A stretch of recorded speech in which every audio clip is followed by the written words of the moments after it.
Calculus! All right, so we are in AP Calculus lesson 11-2. All right, so we are 2 out of 5 lessons in after today, and that is the last unit. We are so close. It's so cool. All right, so the area between two curves. Arrow talked about this briefly. Now we're going to do the more mathematical approach to this. Today's date is Tuesday, March 19th, 2019, for those of you watching in the year after this. So yeah, area between two curves. Let's revisit that water tank problem. Can I get a quiet raised hand to read this one? Yeah, go for it, Ben. Think of any funny accents to Do the announcer voice. Water is entering a tank at. This. Water enters a tank at a rate of 3 gallons per hour. I'm trying. And leaves at a rate of x squared. Wait. Minus 6x plus 11 gallons per hour. What is the total change in water from time t equals 2 to t equals 4? Yeah, it's brought to you by BBC, right? Yeah. Yeah. They could do the Peppa Pig voice. All right. So we have these two things. We've seen this problem before. We have rates. We have one positive rate and one negative rate. Do you remember the procedure before when we had calculators? And we're not doing this with calculators today, so you don't need them. When we had calculators, what was the procedure when we had two rates? What do we do immediately? Y equals. What's the intersection? Not really. The easiest way to do this is you always do positive rate, subtract the negative rate. Oh.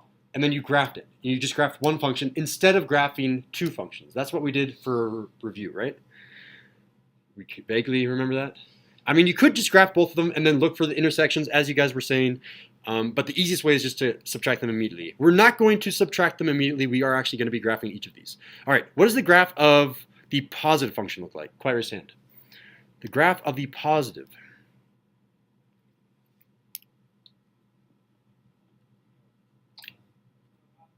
Just a flat line. Flat line at 3. It's a horizontal line going through 3. There it is. Graph it along with me. And Rochelle, if you want notes to go off on your own, you can grab just normal paper if you want. I know that we talked about it yesterday. But... Oh, you already are? Dang, nice. I'm gonna start doing that, but this time, like writing down all that. I guess it's not that much to write if I paraphrase it, but still. Okay. Like if we're doing notes that are printed out at all, the whole lesson's gonna be structured for that. So. Well, no, because you could still copy it Yeah, down. I know, but you'd be slower than everybody else, especially if you're writing with the wrong hand, which I usually do. But anyway. So now I'm going to graph the x squared minus 6x plus 11 for you because I've already seen this in Desmos this morning at 4 in the morning. It has its vertex at 3, 2. It also has a point at 2, 3. And it goes right 1, up 1, left 1, up 3. Because that's just a quadratic function, right? It goes up 1, and then up 3, and then up 5. No, not up 5. Is it up 5? I think it is up 5. You go up by odd numbers. Right, Ben? We discussed that before, where you have square numbers that go up by odd numbers. You just do plus 3, plus 5, plus 7, and you go up to all the square numbers. Oh, well, yeah. So the square numbers go up by the odd numbers. Exactly, yeah. So we went up by 1, then up by 3. 4 plus 5 is 9. Then 9 plus 7 is 16. Exactly. Yeah, and that's what I'm doing here. I went up a height of 1, up a height of 3. Next, I would go up a height of 5. But I don't have that on my graph, so I don't have to worry about it. Go ahead and do a rough sketch of this quadratic function. So I'm going to do that quadratic function in red, and it's going to come down here and like this. Pro tip, use lots of lines. Don't do one continuous line. See how I'm doing a bunch of tiny little lines as I sketch mine? It makes it look pretty good by doing just one. Okay, well maybe you guys are just way more talented than me. It's not that hard. I set the bar really low. I'm terrible at drawing straight lines. Like when we underline text in a book, it's like sometimes it's like over the line that it's back Yeah, like under. somehow that is really hard to do, and like not even if you're just like in a moving vehicle, but like normally. Well, when it's in a moving vehicle, it's sometimes like over the top of the next line. Yeah. Like 2 lines up from where Or it's like supposed to be. all wavy, like Yeah. I'm going to And call at the very end, it like goes all the way down. I'm going to call this entering a tank function E of t for entering, and this leaving L of t. It's going to be L of t right here, L of t. So I can label my graph. This is going to be L of t, and this is going to be E of t.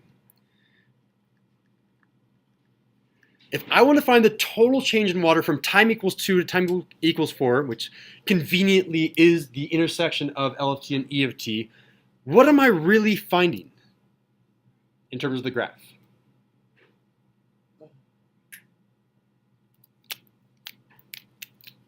It's not height, probably. It is not height, no. It is the integral. We have a An wide integral is, as Arrow said yesterday, integral is area area between the curve and the x-axis. In this case, it's going to be which area? Can you point to an area on your notes or up here? What is the area that I'm trying to find? Is it this area right here? Is it this area right here? Is it some weird area up here? Where is the area? Point to it. What area am I finding, Rochelle? Between 2 and 3, the corner of 2, 3, and 4, 3. Like that little smiley face. This thing right here? Yeah. Yes. This is the area that this problem is talking about. I'm going to call this R. I don't know why. I can call R S. Usually those are the two letters that AP graders or AP. Yeah, but don't Makers go make- S's look like 5s. Yeah, if you make S's, make them look kind of integrally. So S and then I curves hate back using in on B. itself. It's a long time. I hate using B because my B is like exactly like 6s. What? I was going to guess 8s, but 6s? I don't even know. Okay. Oh, lowercase b's. Yeah, Okay. lowercase So b. That when I makes do sense. B as a variable, I try to put a line over the top. Which doesn't Oh. make any sense, but It I don't does. know. It just makes it makes different sense to you. from a 6. It's a different letter. All right. I don't know. So- It's just to make it look different. So, You know what? so this integral that we've been trying to find. This is what? What is the integral using L of t and E of t? It's the integral from where to where of blah blah blah blah blah. E of t minus L of t. It is indeed E of t minus L of t. DT. Yes, good job, Rochelle. All of that dt. Don't forget your dt. But where are we going? 2 to 4, exactly. Yeah, those two time intervals here and here, or also the intersections here and here, the x coordinates 2 and 4. All right, now we need to find this integral without using our calculators. So I'm going to come down here because we're going to need some room. I gave you all of this room to find that algebraically. So again, I'm going to rewrite this all in one color now. This integral from 2 to 4, and what is E of t? E of t is just 3. Yeah, exactly, yeah. So 3 minus, and start your parentheses now because we're going to be distributing this negative. We have to be careful about him. L of t, and I'm just going to recopy down L of t, which is x squared minus 6x plus 11. In fact, if you want to distribute all of that negative right now so you don't have to worry about it, maybe that would be prudent. So now that I have my equation, I'm going to distribute this negative by making this a plus, minus, plus, minus. There's me distributing the negative. Hopefully you can kind of see that in yellow. So there's my function. Now we need to do a definite integral. It's been a while. Definite integral. So let's simplify this first and then take the definite integral. So when I simplify, I now get the integral between 2 and 4 of x squared plus 6x plus 14. Can someone help me take the antiderivative of this function? Wait, does it matter that the t equals 2 and t equals 4 are measured in t and the Oh. functions are in x? Boy, did I mess up? Yeah. Well, can't we just change the variable for all of them? Yeah, I mean, the easiest way to change this would be to change this to an x and an x, and then everything is fine. But I really should be giving you a function of t, these functions of t, but you are totally correct. I need to make that better for next year. Thank you. It, So, those pretending they're x, I think. pretend that it's x equals 2, x equals 4. If you assume all of that and x is a measure of hours, which doesn't make sense anymore, that is how we're going to do this problem. Sorry about that, but you are totally correct, Ben. Teacher error. You can log it for the extra credit if you want it. And it's negative x squared down there. Not x. Oh my gosh. Many things. Yes. 2 teacher errors. So it should be a negative x squared. And a... I did not add this correctly, did I? And it's supposed to be minus 11. It's supposed to be minus 11 plus Minus- 3. minus So, 8. uh, And it would be written 4. Don't know what Mr. Sandell is doing here. Actually, let me grab that and delete you two. Minus 8. Thank you. Yeah, those are all. I'm making sure that you're paying attention. That was a teaching strategy that is Yeah. Very renowned. And Good job. You're paying attention. Whew. Just that was a test. I did that on purpose. Moving on to the antiderivative. Who wants to do that for us? What you have to do, it would have been better to use my x method if the x squared wasn't negative. Yeah, it's fine if it's negative. So when I take the antiderivative of each term at a time. So take the antiderivative now of negative x squared. What is the antiderivative of negative x squared? I get a Negative 2x. careful. So you're taking the derivative. No. Oh, so Negative it's 3x to the third. You're negative 2 close. to the third Negative over 1 3. third. It's Negative negative 1/3 1 x. over 3. Negative 1 over 3. negative 1/3 3. x to the power of 3. So the general way that we do this is you go x, it's a negative x to the power of 3. You go up a power and then divide by that power. Divide by 3 is really multiplying by 1/3. Okay, antiderivative of 6x. It'd be 3x squared. It is indeed 3x squared. I go up a power to 2, divide by 2. 6 divided by 2 is 3. Antiderivative of negative 8 is Negative 8x. negative 8x. You have to worry about plus C. That's something. Ah, yes, good question. This is a review from a few units ago. Do we have to worry about plus C? No. It's the definite I feel integral. like we do. We only worry about C when it's the indefinite integral, when we don't have bounds. If you don't have bounds, then you need a plus C. Since we have bounds, don't worry about it because that C gets canceled out. Okay. What do you mean in your bounds? Like These 4 and 2, if there were no numbers there, then you have to have a plus C. Oh. But we do have numbers, so we don't have a plus C. We just have a valuation bar from 2 to 4. All right, we can do that here on the right-hand side. I'm wasting all the space on the right-hand side. So when I plug in 4, I get, actually I do need another line. I have to go down here. I didn't realize how long this was going to be. So when I do that, it's going to be negative 1, wasting space again, negative 1/3, it's going to be 4 to the power of 3, plus 3 times 4 to the power of 2, minus 8 times 4.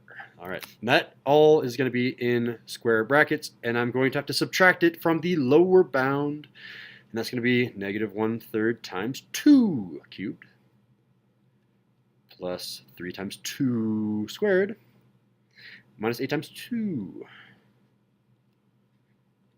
Can you tell I've been practicing my voices with my son?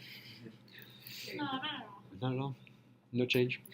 All right, we're almost there. We just have to simplify some things.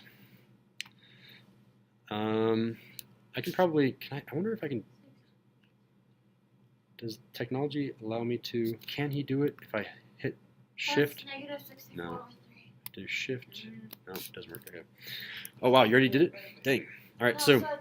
So the first part would be negative 64 over 3 plus 60 divided by 3, so 6 over 18, 24. So We can't just ask a calculator. 6 to 18. no, you have no Oh, calculator on this one. Okay. Just like the AP test. So it's gonna be 48. Yep. What did you do? Oh, that's the answer. Okay. 48. 48 minus 8, 32. All of that minus, and then Rochelle, you want to give someone else the mental math? You're doing a good job. No, you're doing great. How do you get? Isn't 4 to the third? Oh, I know it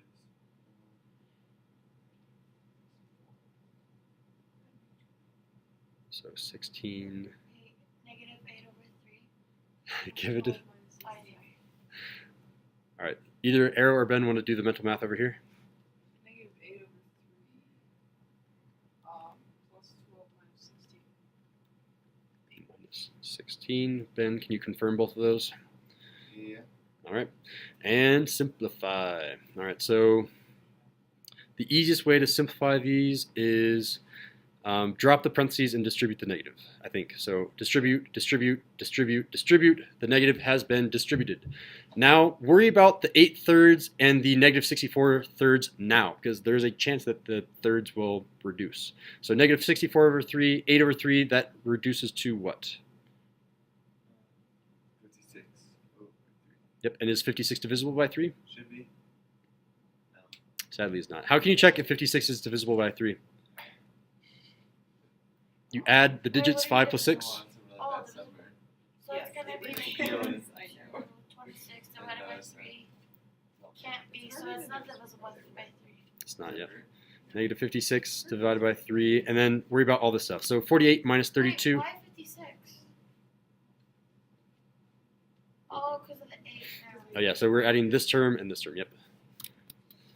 All right. 48 minus 32 minus 12 plus 16. So 48 minus 32 equals 16. 16 plus 16 equals, So wait, it's 20. When did I write 4? Okay, yeah. because, wait, Yeah, 20. The way that I did it was I first did this one because it was easier. Negative 12 and 16 is 4. And then I noticed that if I added 4 to 48, it would be 52. 52 minus 32. There's always some easy way. There's like an infinite number of ways theoretically. And I guess we need to reduce this for my class. Painful, but you got to do it. I need to multiply that 20 by 3 over 3. that's 30, 60 60, yep. And then 60 minus 56. equals 4. 4/3. Boom, bada boom, it is done. That's too much work. So much work, I know. It's going to make me cry. It's hard, but you guys need the review. So basically, all of that was just to do 3 plus 4 over 3. Yep. To find the area. 4/3. That area right there, boom, is 4/3. 1 1/3. 1.3 Well, repeating. not really, because we haven't added to 3 yet. I mean, subtracted. Yeah, added to 3. Added to 3. Because we found all that, but we had to put. So we found. Oh wait, never mind. Oh, you're thinking that 3. Yeah, 3 was not the initial condition. It was actually a function. Yeah, good thinking though. Check if there is an initial condition. Because this represents, this area is the integral of a rate, so it should represent an amount. If there was an initial amount of water in the tank, then you would have to add that to the initial amount in the tank. But there was no initial amount in the problem, so don't worry about it. So exactly, 4/3. So the Where's general, these gallons? 4/3 gallons, yes, if we should, Important. yes, that is very important. Thank you, Ben. It is very important to have units because units were given to us in the problem, so I should have 4/3 gallons. Is it gallon or gallons? I think it's gallons per hour. Yeah. Well, when you take the integral of a rate, because it was gallons per hour, which is a rate, the integral of a rate is just gallons, exactly. Yeah, but because it's 4/3. If it's anything aside from 1, it is gallons. 0 gallons, 1 gallon, 1.3 gallons. What about half a gallon? That's a good point. Yeah. Is it between 0 and 1 is gallon? That's so weird. A third of a like, gallon? We know 5 these gallons? rules, but we don't Gallons. really know them. I think this is a question for Miss Taylor. Let me know what she says. And she's going to be like, well, that's a question for Mr. Sandell. Let me know what he says. Yeah, you will. All right, so this is something that Arrow already went over. The general area between curves, I'm just giving you some more review. Generally, it's going to be that's the one I'm going to do down here. But generally, it's going to be this integral from A to B. So if my integral starts, the intersection is the x-coordinate A, x-coordinate B. From A to B, it's going to be f of x minus g of x. And I guess I should have this thing color-coded better. That should be black. That should be black to make it look nice for my notes. And then finally from there, I want that all in parentheses d of x. And even more generally than that, it's going to be the integral from the start to the end of top minus the bottom.